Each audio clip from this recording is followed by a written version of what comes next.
Madame, Monsieur, bonsoir. Très heureuse d'être en votre compagnie encore une fois ce soir. Nous sommes rassemblés autour de cette œuvre de Akpa Germain Agnero, le titre « À volo ». Une œuvre critique. Critique quoi? Simplement la tricherie, si bien et très bien organisée dans notre système scolaire. Je parle du système de Côte d'Ivoire et pourquoi pas toucher le système éducatif en Afrique. L'auteur nous montre la chaîne, je dis bien la chaîne de tricherie qui part en haut lieu pour redescendre dans ces murailles de nos écoles, de nos lycées. Encore une fois, bonsoir et bienvenue. Le titre, à volo, tout part en vrille. Et parlons un peu de la couverture. Monsieur Akpa Germain Agnero, bonsoir. Après une maîtrise de recherche, option stylistique à l'université de Cocody, là où nous sommes, vous entrez à l'école normale supérieure et vous sortez major de promotion CAPES Lettres modernes. C'était en 2007-2009. Vous exercez en tant que professeur de français au lycée municipal de Maféré, c'était à Boisseau. Tout à fait. Et vous êtes déjà auteur d'un recueil de poèmes, hélas, et d'un roman, Les Voix de Dieu sont insondables. Et vous récidivez de la plus belle des manières avec cette troisième production littéraire, à volo. Revenons sur la page de garde. Nous avons une jeune fille avec des mèches, sûrement des mèches naturelles, brésiliennes, enfin bref, péruviennes, enfin bref, avec un blanc, donc un haut, un uniforme, qui laisse dessiner des formes. Le nombril apparaît, la jupe bleue, et qui dessine évidemment les formes plantureuses de notre cher ami, sous le regard admiratif du professeur. Un regard admiratif, mais qui paraît innocent, mais qui ne l'est pas, et qui ne le sera plus. La tricherie, avec tout son système des relations élèves, professeurs, élèves, enfin, bref, enseignants, c'est votre milieu. Vous êtes professeur et je pense que votre épouse aussi est professeure. Vous êtes dans le même... Elle est là. À nous la saluons. Alors, vous êtes dans la même sphère tous les deux. Pourquoi écrire sur un tel système qui vous met à mal, vous, enseignant? Bien, merci Christelle. C'est moi. Pour moi, critiquer ce système est un devoir. C'est un devoir en ce sens que il est intolérable de voir la tricherie prospérer dans notre nation et même pour aller plus loin sur notre continent. Vous dites dans notre nation, vous ne me parlez même pas de l'école, vous n'essayez pas de circonscrire. Hein? Parce que l'œuvre, c'est vrai, je prends prétexte de l'école, oui. Mais c'est toute la société que je critique. Parce que nous vivons aujourd'hui dans une société de tricherie. Une société qui n'est pas fondée sur les valeurs de l'émulation, du travail, de l'honnêteté. Mais c'est une société qui court plutôt vers la facilité, vers ce qui peut nous amener vers les sommets en prenant des raccourcis. Alors, le personnage principal, on le décrit comme étant quelqu'un qui a des valeurs, quelqu'un qui a une bonne éducation, un très bon background. Et puis, au fur et à mesure d'une certaine association ou d'un certain milieu, il se sent happé, il finit par être dévoré et tomber dans les affres de la tricherie. Donc, avec rapport sexuel avec des élèves, il prend plaisir à ça, il rentre dans un réseau. Enfin bref, on est perdus. Nous qui ne sommes pas de ce milieu, on se dit, mais est-ce que l'auteur n'exagère pas un peu? Non, ça devait être pourtant plus clair. Est-ce que l'auteur n'exagère pas un peu? On est vraiment avec... Bon, c'est vrai que les relations enseignants-élèves existent, mais on arrive à découvrir qu'il y a des réseaux, qu'il y a des élèves qui sont comme des, entre griffes, des proxénètes, qui cherchent des filles pour des professeurs. À l'approche des examens, on découvre quelque chose qui rend un peu fou, je m'excuse. On se dit, mais on va où, si c'est vrai? On va à volo. Parce que, en fait, quand vous dites que j'exagère, non, je n'exagère pas du tout. Le professeur, il était bien dans son coin. La morale de l'histoire, c'est que les mauvaises compagnies corrompent les bonnes mœurs. Et c'est une vérité universelle. Qu'est-ce qui se passe à l'école? Puisque vous êtes professeur, vous êtes dedans, avec madame, concrètement. Est-ce que véritablement des filles attirent de façon délibérée des professeurs dans l'objectif d'avoir des notes? Est-ce qu'il y a ce réseau qui remonte très très loin? Est-ce que la gangrène est aussi profonde? Je m'excuse de cette avalanche de questions, mais comprenez ma peine et ma douleur. Vous n'avez pas besoin de vous excuser puisque la plaie est déjà là. C'est une plaie béante. Et des solutions doivent être trouvées pour guérir cette plaie. Alors, vous avez parlé de la première de couverture avec la jeune fille aux formes plantureuses. C'est fait exprès?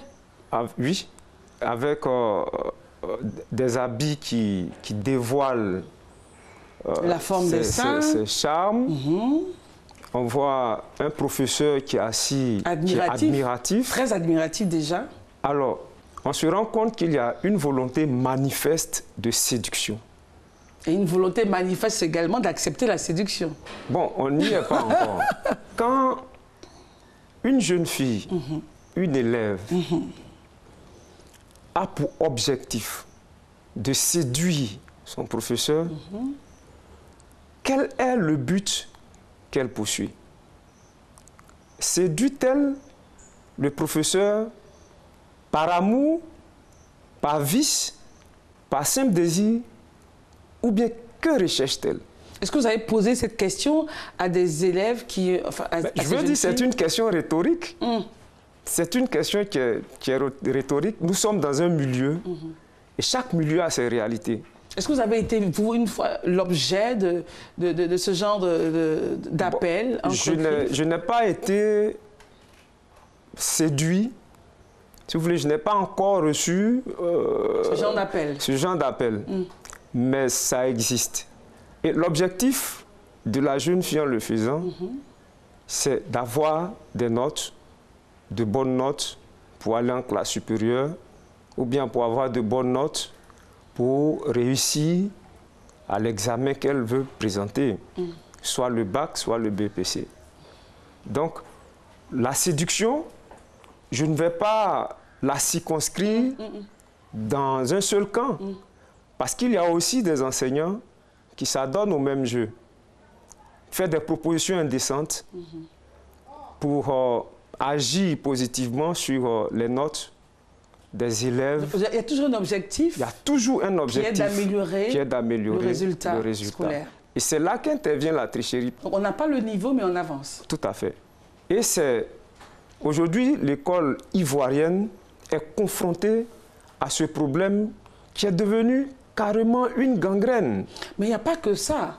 Lorsque la relation s'arrête, telle décrite dans l'œuvre, à relation élève-professeur, et on se dit, j'améliore les notes, mais on se rend compte, à la lecture de cette œuvre-là, que nous avons affaire à un véritable réseau, à une véritable mafia. Oui, parce que là, nous dépassons le sens minimaliste du mot tricherie. Exactement. Nous allons à un niveau supérieur. Est-ce que c'est vrai? Est-ce que vous avez... Le réseau existe-t-il? C'est une œuvre de fiction d'abord, parce que c'est un roman, c'est une œuvre d'esprit qui essaie d'exposer certains faits, peut-être en utilisant la force de l'imaginaire, mais aussi en ayant des pieds dans le réel. Mais de façon concrète, dites-nous, est-ce que nous avons l'existence en Côte d'Ivoire, dans nos écoles, de ces réseaux dont vous parlez? C'est un secret de polichinelle. Quand je dis réseau, pour ceux qui viennent à peine de nous prendre en marche, bonsoir et bienvenue. Avolo Akpa Germain Agnero, professeur, est avec nous. Nous parlons principalement du point des réseaux. Le réseau, c'est quoi? C'est une chaîne. Donc, les professeurs, les élèves, il y en a qui appellent, il y en a qui payent. Et quand on paye, l'argent donc est partagé et arrive jusqu'en haut lieu. Est-ce que ces réseaux-là existent? Tout à fait. J'en parle dans le roman. Oui. Vous faites bien de le souligner. Cette chaîne qui consiste à distribuer l'argent... Les filles sont recrutées. Sur tous les maillons. Je ne sais pas si on peut dire recruter, mais tout le monde est appâté. Il n'y a pas de recrutement. OK. C'est du volontariat, c'est-à-dire... Comment ça fonctionne? Comme je n'ai pas de niveau, il faut que j'ai l'examen vaille que vaille. Exactement. Donc, et pour y arriver, il faut que je puisse entrer dans des réseaux qui existent. Et c'est une chaîne qui va loin. Oui. C'est comme l'iceberg. OK. Donc, il est très enraciné. La base est large, mais la racine, qui est invisible. Oui. Et le sommet est petit. Le sommet du moins petit. Et c'est ce qui est visible. Bon. Et l'enseignant est le sommet de l'iceberg. C'est comme une organisation mafieuse où l'enseignant est celui qui fait le sale boulot. C'est celui qui est envoyé sur le terrain. Et celui-là qui peut être pris et arrêté par la police. Tout à fait.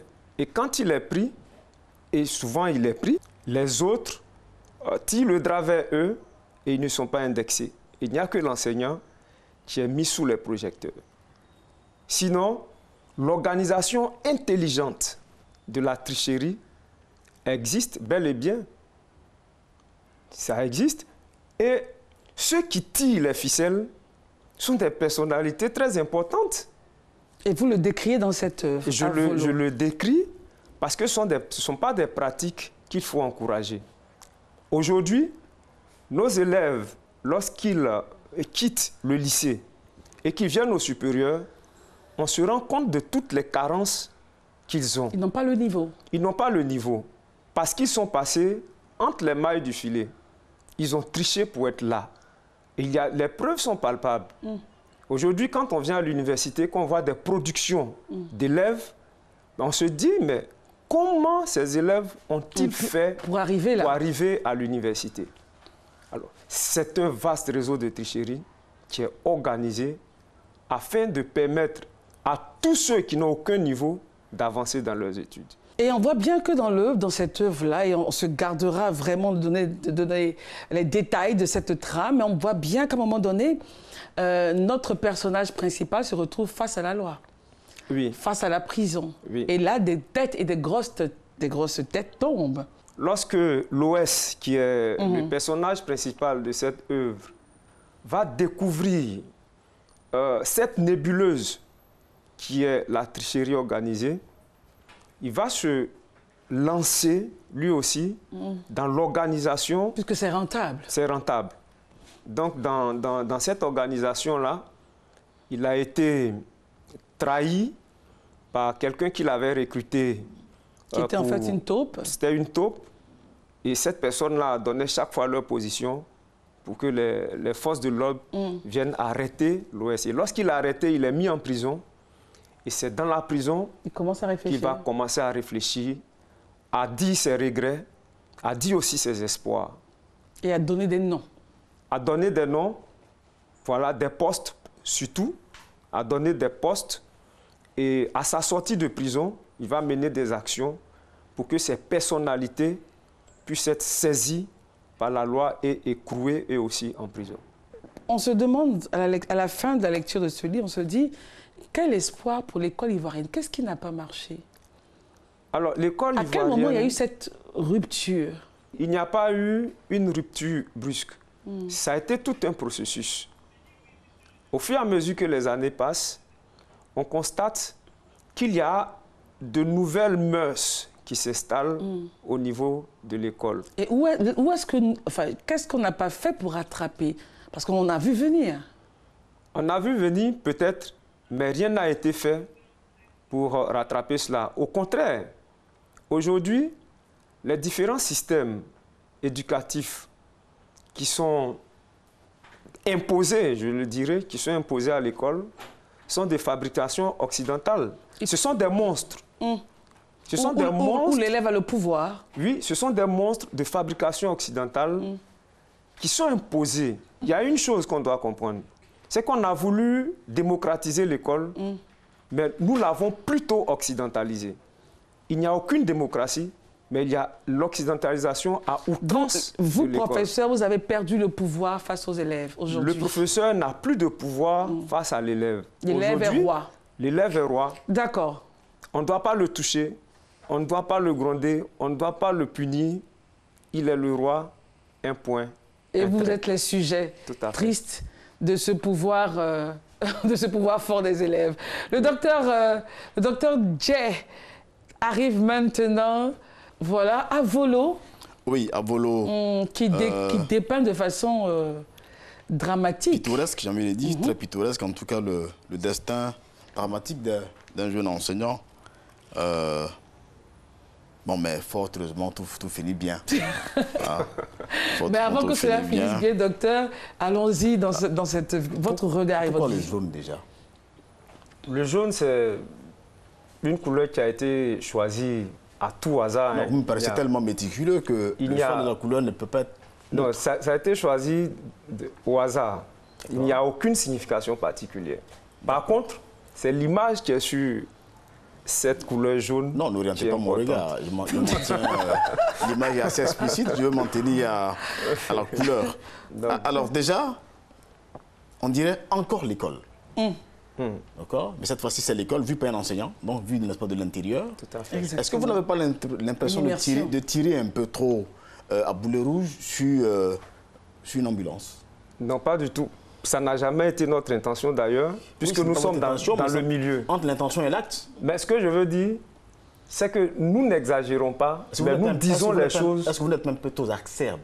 Non, nous disons les choses telles qu'elles sont, sans exagération. D'accord, nous allons ouvrir l'œuvre. Pas de problème. Et y aller. On part à quelle page? Alors l'œuvre est divisée en 4 parties. L'enfance, les années collège, les années lycée, les années universitaires, et puis la dérive. Je pense qu'on va s'attarder. Il me semble que les années collège et les années universitaires sont pour les secondes la continuité des premières. Donc on va aller sur l'enfance et puis on va aller sur la dérive qui, ma foi, est sujette à quelques questions. Votre personnage principal, l'Ouest, en début d'œuvre, est dans le bagne. Tout à fait. Il est en prison et il se morfond. Il se morfond. Ma jeunesse a été un long harmattan sec et irrespirable. Vous faites du Baudelaire. Non. Ma jeunesse ne fut qu'un ténébreux orage traversé ça et là par de brillants soleils. Je ne fais pas de Baudelaire. Oui, il y a cette verve poétique dans Tout à fait, parce qu'à la base, mon existence s'est levée dans les bras scameux des difficultés. Ai-je connu ma mère? Ai-je connu mon père? Pourquoi est-ce que vous n'avez pas fait un poème tout entier? Je n'ai pas voulu faire un poème parce que mon objectif n'était pas de poétiser l'œuvre. Mon objectif était d'écrire un roman. Peut-être qu'il y a des relents poétiques. D'accord. Il y a des relents poétiques, mais ce n'était pas l'objectif. D'accord, page 23. À la page 23, déjà, vous êtes on ne peut plus brutal. Mes parents m'ont jeté dans cette jungle écolière pour se débarrasser d'un turbulent homme que j'étais à la maison. Tout à fait. Qu'auraient dû faire les parents? Les parents auraient dû laisser l'Ouest atteindre l'âge d'aller à l'école. Avant l'âge d'aller à l'école? C'est quel âge? 6 ans en Côte d'Ivoire. Officiellement? 6 ans. Mais on peut aller à 4 ans. Mais en allant à 4 ans, c'est se mettre hors la loi. Parce qu'à 4 ans, il n'est pas permis qu'un enfant aille à l'école. Alors on n'a pas tiré la texte de loi, mais je pense que lorsqu'on décrète 7 ans, alors dans les années 80, c'était 7 ans. C'était 7 ans, oui. C'était 7 ans, parce qu'il y a d'abord des questions de place, ok? Il y a des questions de place dans les écoles, donc on lève le niveau de l'âge pour contenter le nombre d'enfants. Et si on baisse l'âge, c'est qu'on a suffisamment de classes. Non, là... Aujourd'hui, avec la scolarisation obligatoire et le nombre de classes qu'on a dans le pays, on peut se permettre d'aller jusqu'à 6 ans. Non, là, on n'est pas aujourd'hui. D'accord. Nous parlons d'une époque qui n'est pas forcément aujourd'hui. Attention. Voilà. L'enfant qui est à la maison, c'est parce qu'il est turbulent à la maison que les parents décident de l'envoyer à l'école. Alors, mais en partant à l'école, ce n'est pas parce qu'il y a de la place ou qu'il n'y a pas de place qu'on propose cet enfant à l'école. Il me semble que c'est un choix que vous faites d'orienter ainsi la raison du départ à l'école. C'est la raison principale qui a poussé les parents à envoyer votre personnage à l'école, donc la turbulence. La turbulence. Donc vous estimez qu'il a été jeté. Alors que s'il a été jeté, on aurait dû avoir un échec de l'éducation. Or, ce monsieur prospère au niveau de son cursus. Et c'est là toute la contradiction qu'il y a dans votre écriture. Qui existe dans ma façon d'écrire. Parce que le personnage qui a été jeté, qu'il a dû avoir une réaction contraire négative, prospère. Faire des études. Je pense que lorsqu'on écrit un roman et qu'on est dans la logique, il n'y a aucune surprise.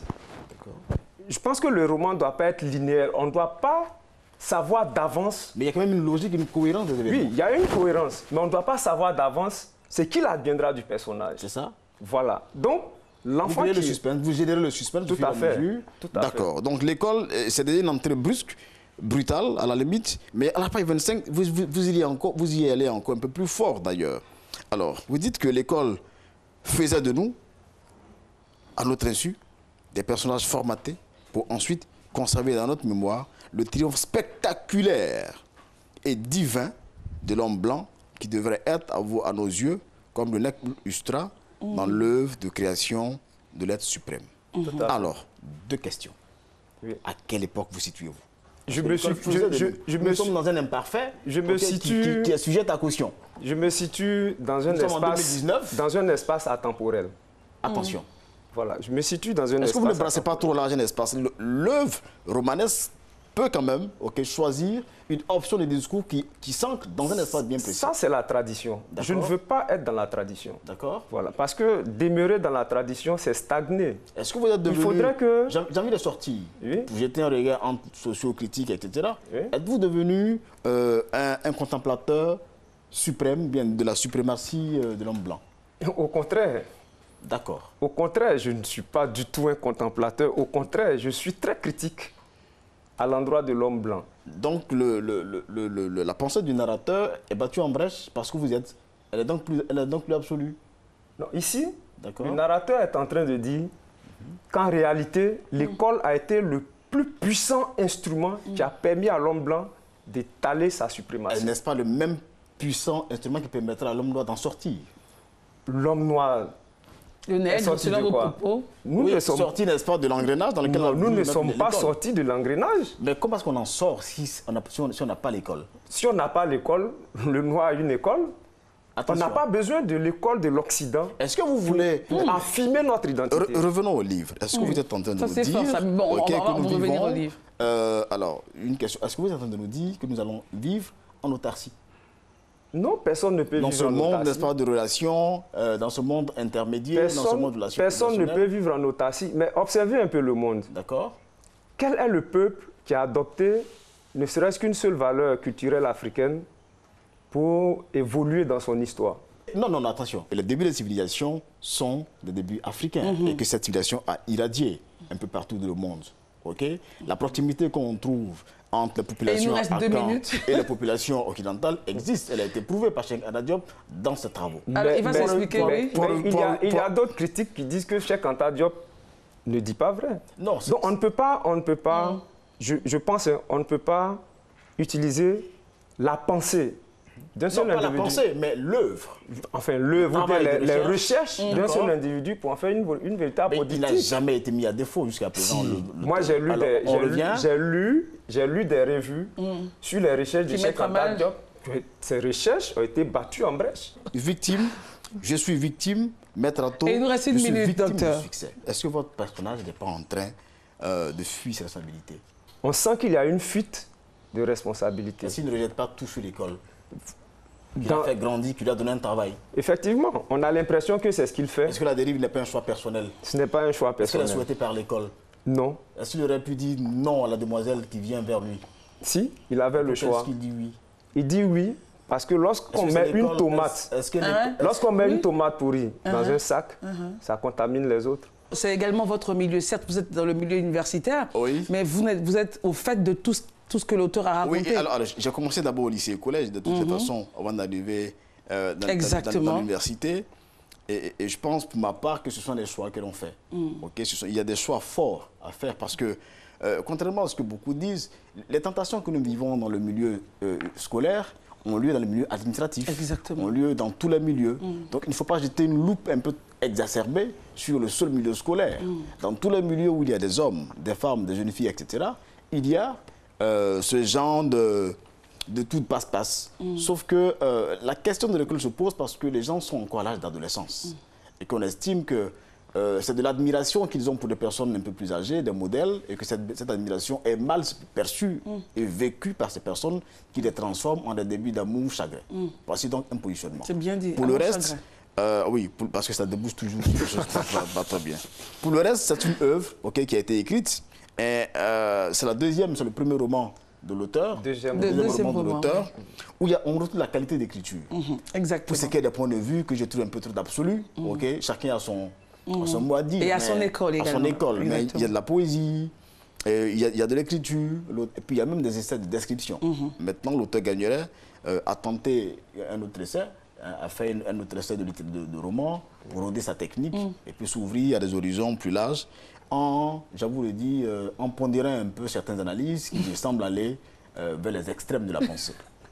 Je pense qu'un jour, on va encore le recevoir, pourquoi pas, docteur, cette fois-ci avec peut-être une thématique autour de l'Afrique. C'est ça. C'est un livre qui se laisse lire, n'est-ce pas, docteur? C'est ça. C'est un beau livre. Facile à lire, à conseiller aux élèves, aux professeurs, aux chefs d'établissement. Aux personnes qui se construisent. Vraiment à ceux qui se construisent. Et comme le docteur l'a dit, les choix que nous faisons nous rattrapent toujours. L'auteur l'a mentionné. Il a dit aujourd'hui, l'élève a le pouvoir. Il n'est plus question de faire des remontrances, de taper gentiment comme on le faisait à l'époque, pour nous autres, un élève, parce que tout de suite, soit c'est la convocation à la police, ou c'est les parents. L'élève a pris le pouvoir et selon les propos de l'auteur, il faut réafricaniser l'école. La Corée, le Japon et les pays asiatiques ont pu se construire avec la discipline dans leurs différents systèmes. Merci de nous avoir suivis. Nous vous conseillons à volo. Allez-y tous en bibliothèque et prenez cette œuvre de Akpa Germain Agnero. Bonsoir et à bientôt pour une autre émission de Entre les lignes et vive la lecture. Merci.